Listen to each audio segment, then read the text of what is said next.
¿Qué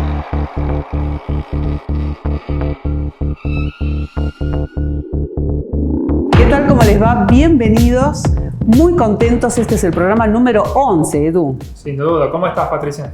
Excelente, además tan cerca de cumplir con el objetivo que nos habíamos puesto, que es cumplir con 14 programas hasta el 31 de diciembre. Hoy, 3 temas, 2 de ellos relacionados entre sí, porque tenemos 2 aspectos. Claro, lo primero que tiene que ver con el aspecto geológico, los sismos, cómo se miden y cuál es su peligrosidad en lugares habitables. Lugares habitables o habitados, es decir, ciudades. Y para eso tenemos que ir a consultarle a los ingenieros. ¿Existen las ciudades sismo resistentes? De eso se trata entonces el informe completo. Y también, Edu, en el programa de hoy no puede pasar inadvertido el cumpleaños número 25 del Parque Percy Hill de Yerbabuena, teniendo en cuenta que Yerbabuena nos debe todavía un parque nacional. Todo eso en el programa de hoy. Esto es Urbe y así nos presentamos.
¿Sabes que según la National Geographic, al menos 500.000 sismos se registran por año a lo largo del planeta?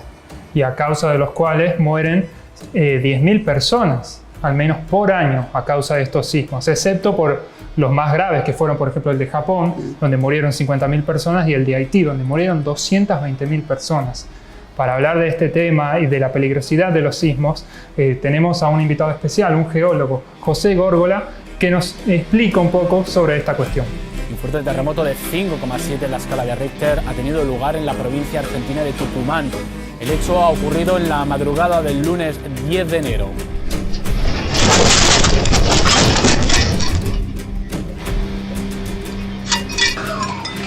Dale, Delphi.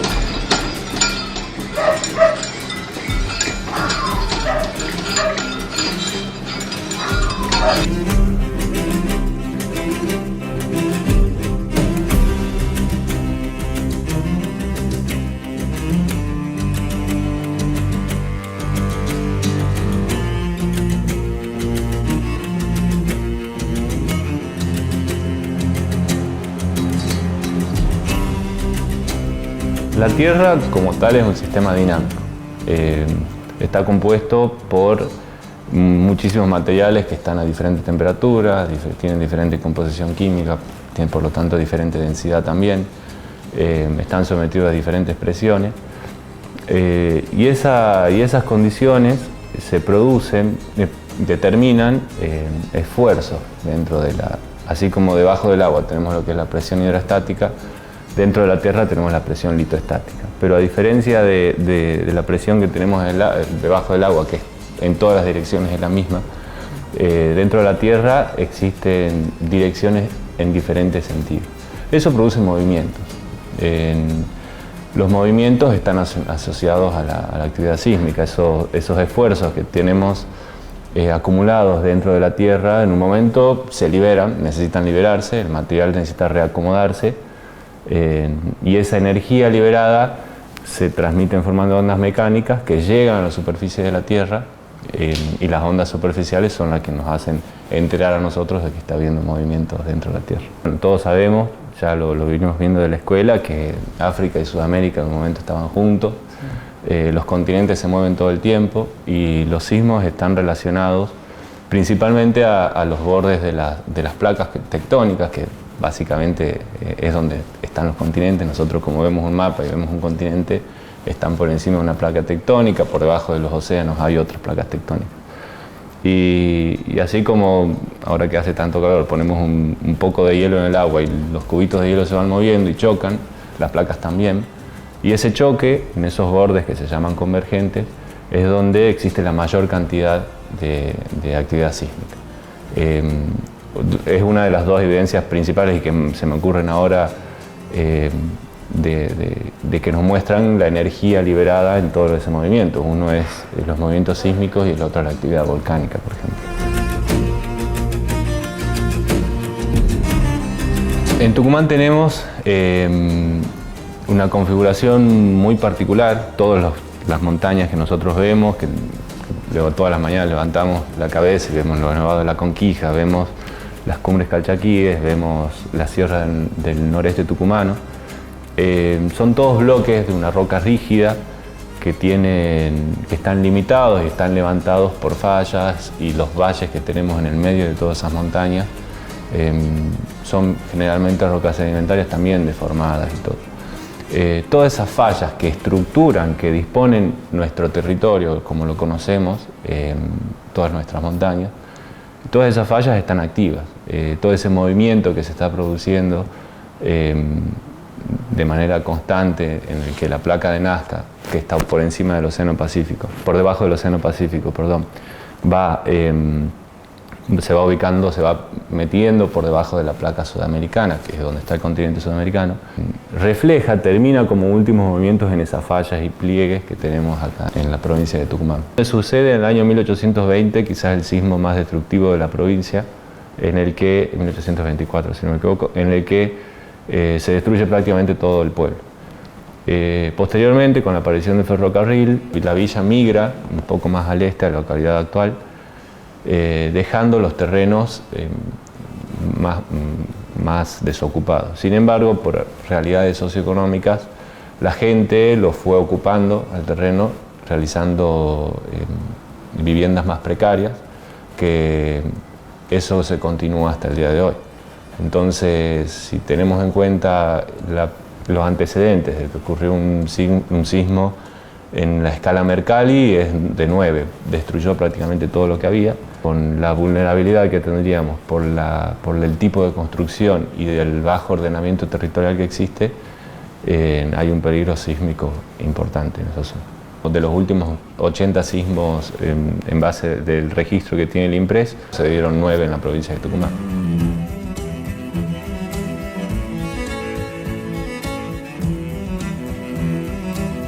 La medición de los sismos se hace con diferentes escalas según lo que se busca describir. Tenemos la posibilidad de hacer mediciones relacionadas a la intensidad de la energía liberada o a lo que el sismo produce en las diferentes localidades, ¿no? Relacionados a la energía liberada tenemos lo que se llama la escala de Richter, que es la más conocida. Pero hace no mucho tiempo, en tiempo científico, se descubre que la escala de Richter, a partir de los 8 grados de intensidad, no representaba bien la energía liberada. Entonces se utiliza otra escala que seguramente también la habrán escuchado, referido a la magnitud del sismo. Entonces normalmente hasta los 6,9 grados se utiliza la escala de Richter, y seguramente después, cuando vean valores por encima de ese número, es la escala de magnitud. Y por otro lado tenemos la escala de Mercalli modificada, se llama, que mide los daños o la percepción que se tiene del sismo en las diferentes localidades. Esto va de 1 al 10 y tiene que ver con los daños que se producen en la estructura, con la percepción de las personas, con los ruidos que hacen los animales, con cómo reaccionan hasta los muebles y los vidrios de las casas, ¿no? Cálmate, cálmate, papá. Ay, Dios mío, es muy fuerte. Es muy fuerte.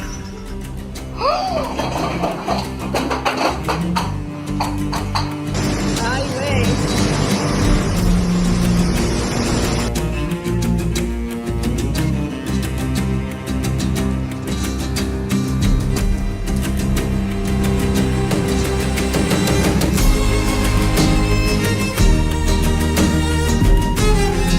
Tucumán está dentro de una zona sísmica moderado, de peligro moderado.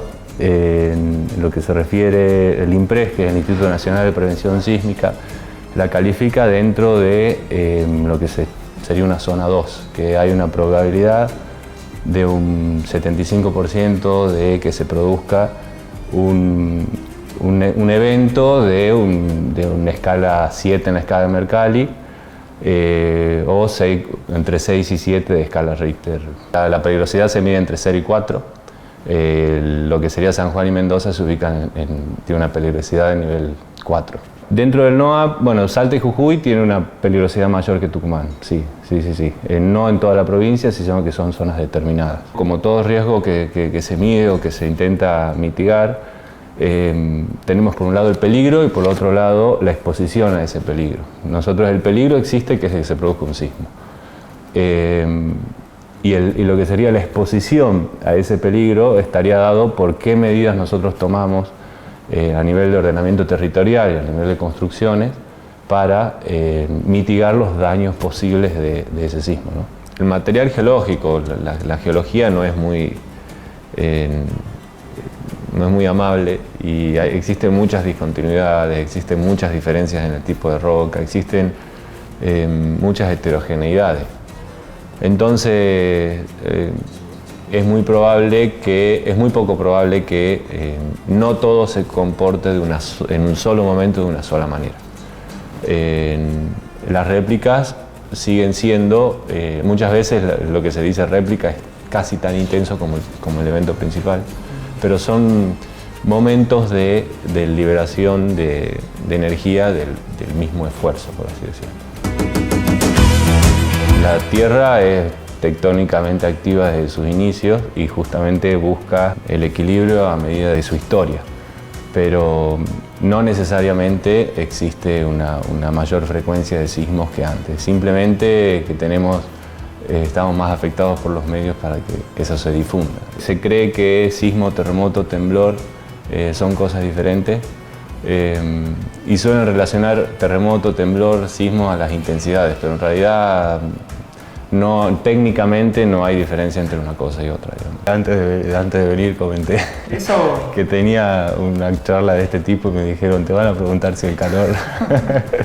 No hay evidencia que demuestre, por lo menos, bueno, no voy a decir que no hay evidencia, voy a ser un poco más humilde, yo no conozco evidencia que relacione las temperaturas del tiempo meteorológico con actividad sísmica. Todas las montañas que nosotros tenemos en los Andes hoy en día sufren movimiento, no sé si sufren, disfrutan del movimiento. Pero sí, todo se mueve. La Tierra es un sistema dinámico y hoy lo sigue siendo.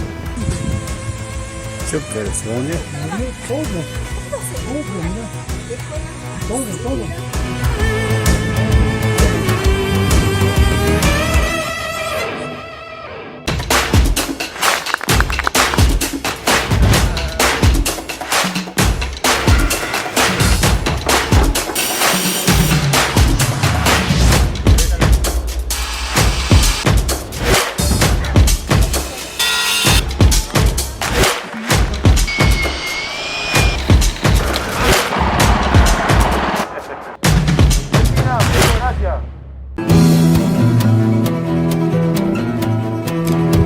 José nos explicó que la actividad humana no detiene los sismos. No hay una forma de prevenirlos. Hay que buscar una manera de enfrentarlos. Tal cual, una manera de enfrentarlos. Mirá qué buena esa imagen. Porque uno dice, ¿cómo enfrentar un sismo? En realidad, enfrentarlo con las posibilidades técnicas, constructivas, de materiales, de diseño que nos permiten la arquitectura y la ingeniería. Por eso hemos ido al Instituto de Estructura de la Facultad de Ingeniería de la Universidad Nacional de Tucumán, y ahí conversamos con el ingeniero Dip y el ingeniero Pérez.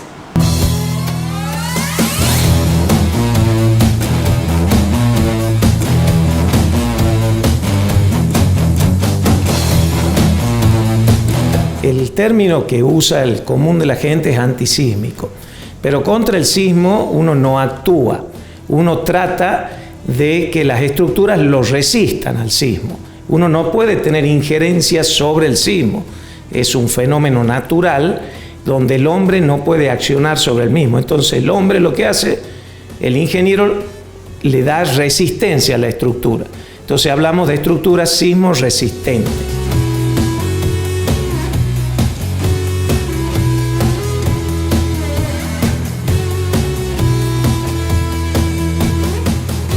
En nuestro país las normativas son el grupo de la CIRSOC, que están vigentes ya desde hace varias décadas, se van mejorando, se van perfeccionando y son amplias, abarcan varios campos de la ingeniería. Por ejemplo, hay normativas CIRSOC que son para cargas gravitatorias, para cargas verticales, hay otras que son para viento, hay otras que son para nieve, y hay unas específicas para estudiar, evaluar la parte de movimiento sísmico y cómo inciden las estructuras. Y qué previsiones hay que tomar en las estructuras, qué acondicionamientos especiales o qué formas especiales de construir hay que tener en cuenta. Tucumán está en el punto medio, el reglamento lo tiene previsto, una serie de consideraciones para evaluar qué es lo que el sismo le puede hacer a la estructura y después para ver en qué forma se adecúa el diseño de la estructura, qué elementos resistentes como columnas, tabiques, qué armaduras tienen que tener esos elementos para comportarse bien durante un sismo.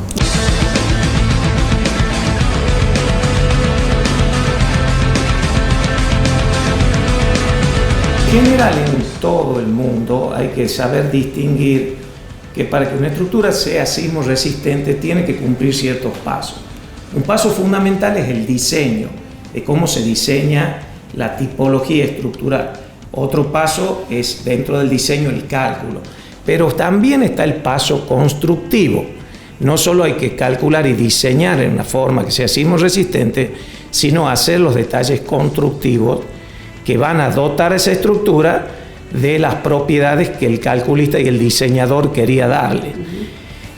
No solo en Tucumán, sino en muchas partes de la Argentina, a excepción de Mendoza y de San Juan, que existe un control del Estado en la construcción estructural. En el resto de la Argentina queda a criterio de la empresa constructora. La ingeniería sismo resistente tradicional define 3 niveles de sismo, en lo que hablan del sismo frecuente, que es el que uno generalmente en Tucumán, hay muchos sismos frecuentes. Uno dice, escuchaste el temblor, que le dice la gente, escuchaste el temblor la noche. Frente al sismo frecuente, la estructura no tiene que sufrir ningún tipo de daño, ni los elementos estructurales ni los elementos no estructurales. Está lo que se define como un sismo moderado, que dentro del sismo moderado no tiene que haber daño estructural, pero podría ocurrir daño en elementos que no sean estructurales. Y está lo que se llama el sismo severo, que en algunas traducciones también hablan de sismo raro, que en ese sismo la estructura se prevé que sufra daño, o sea, que aparezca daño en la estructura, pero bajo ningún punto de vista, si la estructura es sismo resistente, tiene que colapsar para proteger la vida humana, que es lo que uno trata de proteger. Ese es el enfoque tradicional en lo que sería la ingeniería sismo resistente. Lugares como Tucumán, que tiene una sismicidad moderada, no tenemos una conciencia sísmica. En cualquier lugar donde hay conciencia sísmica, toda repartición pública o en todo lugar donde hay concentración de personas, cada uno sabe cuál es su responsabilidad frente a un sismo. Hay un encargado que él sabe que él tiene que cortar el gas, hay un encargado que sabe que tiene que dirigirse, hay niños, los niños a un lugar seguro, que tiene que tranquilizar, que nadie corra, porque la mayor parte del daño en sismo no es solo el colapso, es gente atropellada por los autos o gente que se cae corriendo por las escaleras. Entonces hay que tener, y eso en Tucumán no hay, una conciencia sísmica donde en caso de un sismo severo, cada uno sepa cómo reaccionar. Buenos materiales, pensar en un buen diseño, estar preparados y saber cuál es el rol que va a tener cada uno de los integrantes de la familia en el caso de que se produjera un siniestro, no solamente un sismo, para poder evacuar. Y además no olvidarnos que en el diseño tenemos que pensar en por dónde vamos a salir, si tenemos que salir de manera urgente. Y en el caso de las ciudades, estoy pensando en Tucumán, ¿no?, que tiene calles tan estrechas, no hay grandes calles o vías de evacuación en la ciudad de San Miguel de Tucumán, ¿no?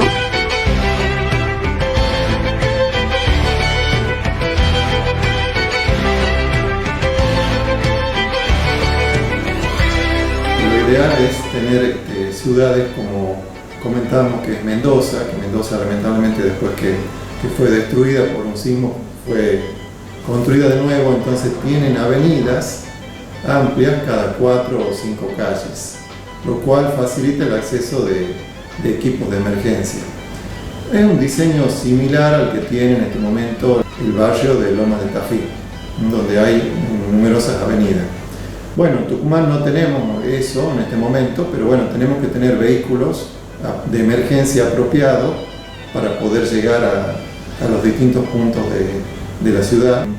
Yo también trabajo en el Parque Puentes. En Puentes también ponemos en valor que hay que estudiar los puentes para que ante estas situaciones de emergencia sigan prestando funcionamiento. Porque si no, imagínense si en estas circunstancias un puente deja de prestar servicio, lo que significa aislar lugares, no poder acceder de manera rápida a algún sitio. Entonces ese es otro punto a tener en cuenta, el acceso a los puntos para poder solucionar problemas de emergencia de este tipo. Bueno, esa era la idea, ¿no? No tener miedo, pero sí estar preparados y saber que puede ocurrir, porque Tucumán es zona sísmica 2 según el INPRES. Gracias a los dos. Muy bien. Muchas gracias, muy amables. Seguimos en Urbe, no se vayan.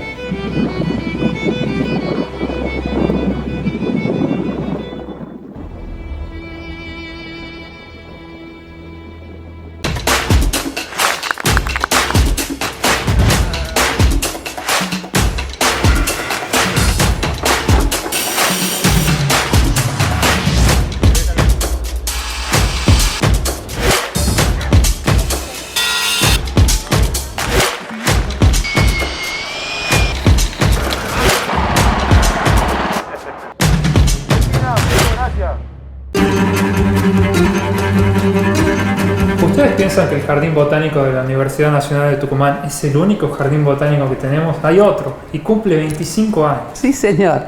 Exactamente. Es el Jardín Botánico Parque Percy Hill.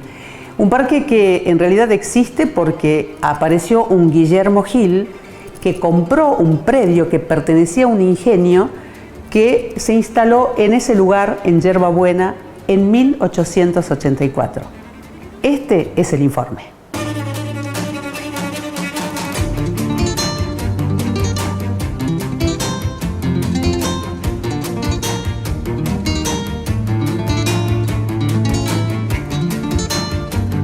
La gran particularidad que tiene el parque es que es el último relicto de selva pedemontana de chunga que queda en la zona baja de Tucumán. Claro, tenemos acá una vegetación nativa con tanto árboles como herbáceas, epífitas, todas plantas que son nativas de acá, y todos los árboles, o gran parte de los árboles, son originarios, y acá tenemos ejemplares de más de 100 años y ejemplares únicos por su tamaño, por su porte, y especies muy valiosas que conservamos acá todos los días.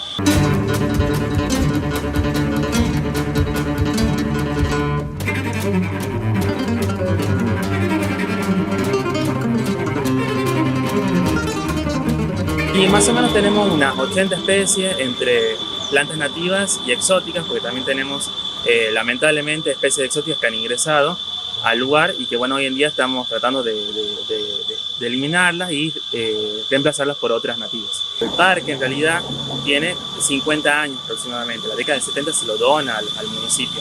Entonces a lo largo de esos 50 años tuvo épocas de abandono en donde no cumplía la función que está cumpliendo hoy en día y a lo largo de todo este tiempo ha tenido épocas mejores y peores y eso ha permitido de que ingresen especies exóticas como el ligustro, la mora, que son especies muy invasoras y que le quitan espacio a la vegetación nativa y al quitarle espacio a la vegetación nativa le quita espacio también a la fauna nativa. El cierre fue fundamental porque fue lo que permitió que se conserve gran parte de lo que hoy podemos encontrar acá, evitando la basura, el vandalismo, que igualmente siguió a lo largo de los años, pero en menor medida, y ya con este último año, estos últimos 2 años, que se tomó la decisión por parte del municipio de conservarlo y darle el valor que tiene, es que hoy en día es un parque limpio y recibimos a escuelas y visitantes todo el año.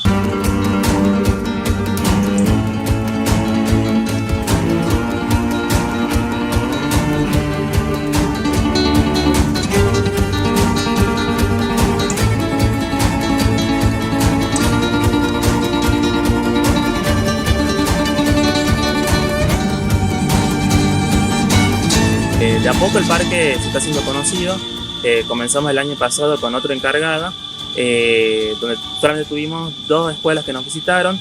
Eso hace el boca en boca, los docentes se van compartiendo entre ellos la experiencia y hoy en día hemos recibido más de 40 instituciones diferentes que nos han visitado y que esperemos que el año que viene se multipliquen esos números. Aves hay muchísimas, la verdad que es impresionante caminar por acá y verlas, escucharlas. Y también tenemos un aproximado de 80 especies de aves, que con especies bastante raras de ver en una ciudad, pero que acá han encontrado un lugar para protegerse, para obtener sus alimentos, reproducirse, encontrar agua. La fuente cumple una función muy importante, que en esta época seca las aves se hacen fila acá para poder aprovechar el agua de la fuente. Y los coyuyos en esta época es impresionante, la alarma que tenemos todos los días. Pueden encontrar acá, si visitan el parque, van a ver sobre los troncos de los árboles o sobre los alambrados, van a ver que están las mudas de piel que queda del coyuyo cuando sale de la tierra y luego se transforma en adulto y sale del agua.